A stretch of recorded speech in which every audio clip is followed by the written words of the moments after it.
تمام تعریف و توصیف اللہ جل مجدہ کے لیے ہے، جو کہ خالق کائنات بھی ہے اور مالک کائنات بھی ہے۔ درود و سلام ہو نبی مکرم شفیع معظم حضرت محمد مصطفیٰ صلی اللہ علیہ وسلم کی ذات بابرکات پر اور آپ کی آل پر۔ میں شکر گزار ہوں میرے محترم و مکرم دوست بھائی کے، جو ہر جمعے کو عزت افزائی کرتے ہیں۔ اللہ ان کی عزتوں میں برکتیں عطا فرمائے۔ حضرات محترم، آج جو میں نے آپ حضرات کے سامنے آیت کریمہ خطبے میں تلاوت کرنے کا شرف حاصل کیا ہے، یہ سورہ نساء ہے، اور سورہ نساء کی آیت نمبر جو ہے وہ 174 ہے۔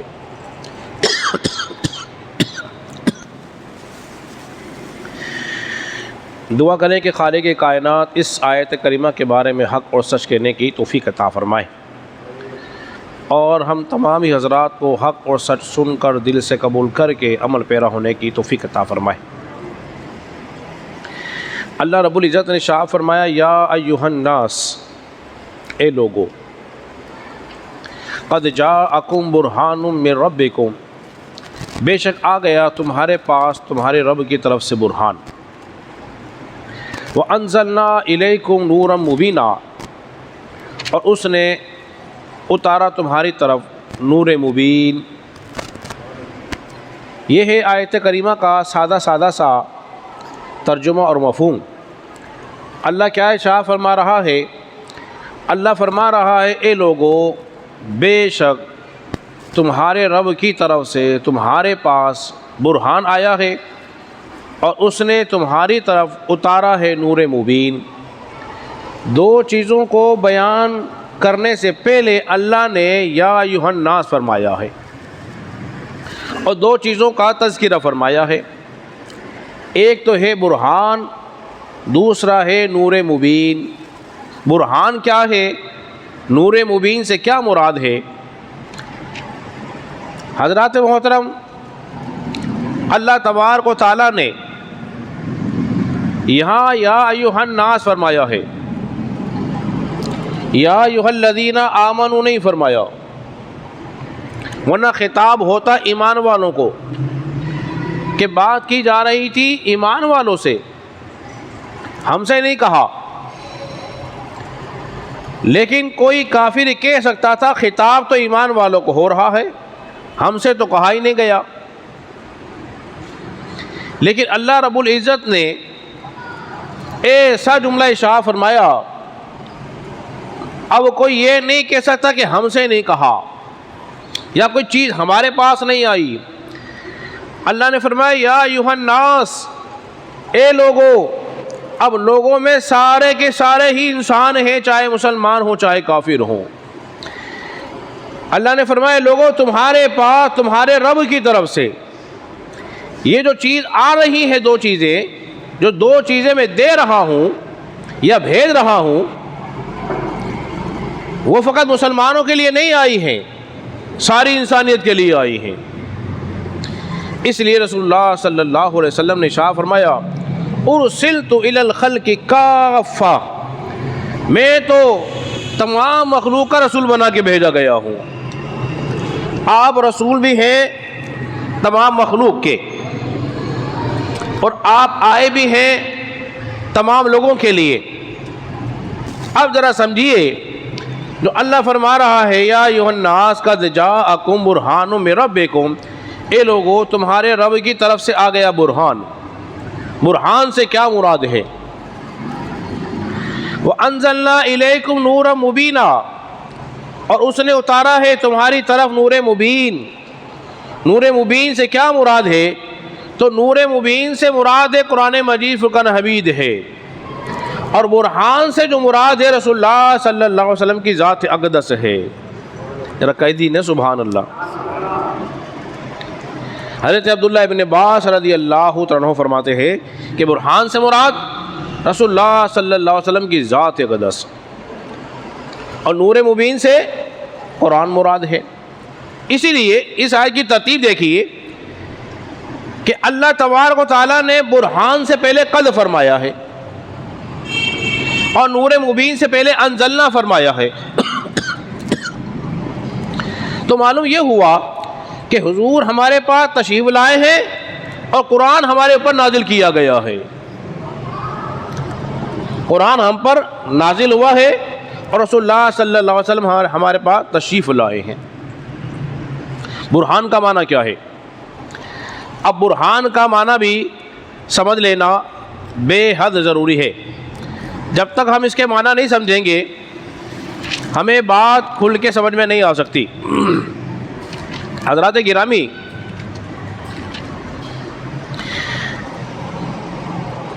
برہان کے دو معنی ہیں، ان دو میں سے پہلے ہم ایک کی بات کرتے ہیں پھر دوسرے کی بات کریں گے۔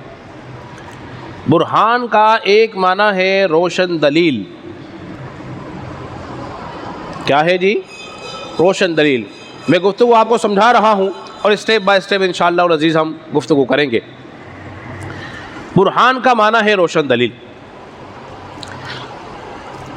روشن دلیل جو ہوتی ہے وہ کسی نہ کسی دعوے کی ہوتی ہے۔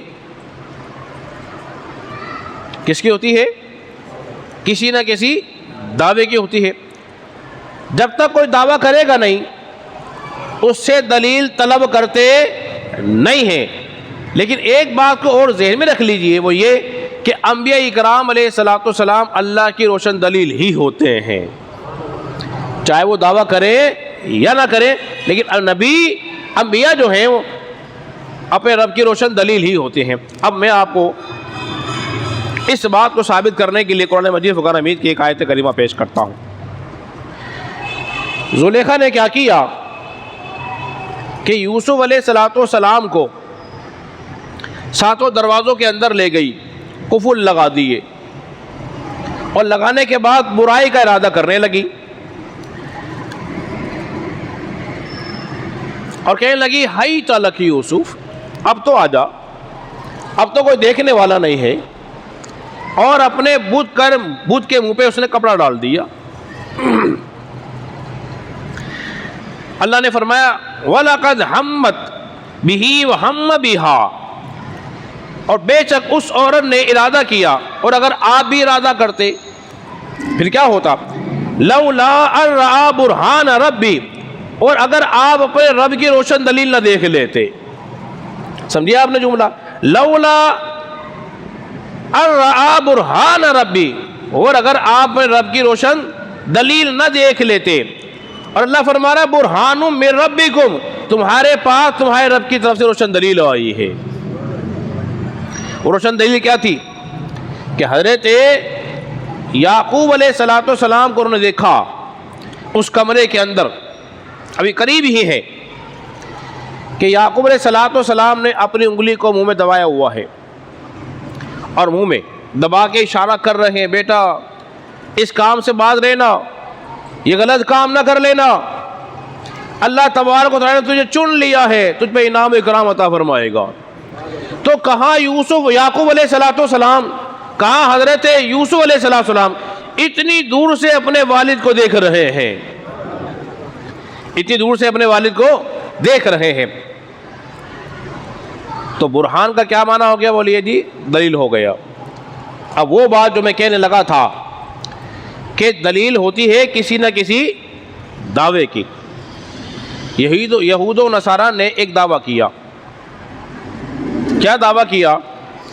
ان کا دعویٰ یہ تھا وَقَالُوا لَن يَدْخُلَ الْجَنَّةَ إِلَّا مَنْ كَانَ هُودًا أَوْ نَصَارَىٰ، کہنے لگے کہ جنت میں وہی لوگ جائیں گے جو یہود و نصارہ ہوں گے۔ کون ہوں گے؟ یہود و نصارہ ہوں گے۔ اللہ نے فرمایا تِلْكَ أَمَانِيُّهُمْ، یہ تو ان کے اپنے ذاتی خیالات ہیں۔ قُلْ هَاتُوا بُرْهَانَكُمْ، اے یہود و نصارہ اگر تم اپنے اس دعوے میں سچے ہو نا تو پھر کوئی دلیل لے آؤ۔ پھر کوئی دلیل لے آؤ، پر وہ کوئی دلیل بولیے نہ لا سکے۔ اب ایک بات کو ذہن میں رکھیے، وہ کیا ہے؟ جب آپ نے یہ جان لیا کہ برہان کا معنی جو ہے روشن دلیل ہے، اور دلیل ہوتی ہے کسی نہ کسی دعوے کی، جتنا بڑا دعویٰ ہوگا اتنی بڑی دلیل ہوگی، اور اگر کسی کی دلیل ناقص ہو، کمزور ہو، تو بولیے اس کا دعویٰ خود بخود کمزور ہوگا کہ نہیں ہوگا؟ ہو جائے گا نا کمزور۔ اب اللہ تبارک و تعالیٰ نے بنا کے بھیجا ہے دلیل، تو پھر اللہ نے کون سا دعویٰ کیا ہے جس کی حضور دلیل بن کر آئے ہیں؟ مثال کے طور پر اگر کوئی قرآن کی تفسیر لکھے یا کوئی بہت علمی کتاب لکھ دے اور لوگ اسے کہیں بھائی بہت بڑا عالم ہے، بولے جی عالم صاحب تو ہیں پر دلیل کیا ہے؟ وہ کہے گا میری فلاں تفسیر کی کتاب اٹھا کے دیکھو، میں نے قرآن کی تفسیر لکھی ہے۔ اگر اس تفسیر کے اندر لفظی نحوی غلطیاں ہوں، تم کیا کہیں گے؟ ہے تو بہت بڑا عالم دین، لیکن غلطی دیکھو کس قدر کر رکھی ہے۔ تو اس کی علمیت میں، اس کی قابلیت میں کیا آئے گا؟ حرف آ جائے گا، اس کا وہ دعویٰ غلط ثابت ہو جائے گا۔ لیکن یہ دعویٰ کسی عالم کا نہیں ہے، عالم الغیب والشہادہ کا ہے، اللہ کا ہے۔ اور اللہ نے دعویٰ کیا کیا تھا؟ اننی انا اللہ، بے شک میں اللہ ہوں، لا الہ الا انا، اور میرے سوا کوئی عبادت کے لائق نہیں ہے۔ اور رسول اللہ صلی اللہ علیہ وسلم کو اللہ تبارک و تعالیٰ نے اپنے اس دعوے کی دلیل بنا کر بھیجا ہے، اس دعوے کی دلیل بنا کر بھیجا ہے۔ اور آسان کر لیجئے، کیونکہ مائک کچھ خراب ہے، آپ کو سماعت کرنے میں کچھ دشواری کا سامنا کرنا پڑ رہا ہوگا،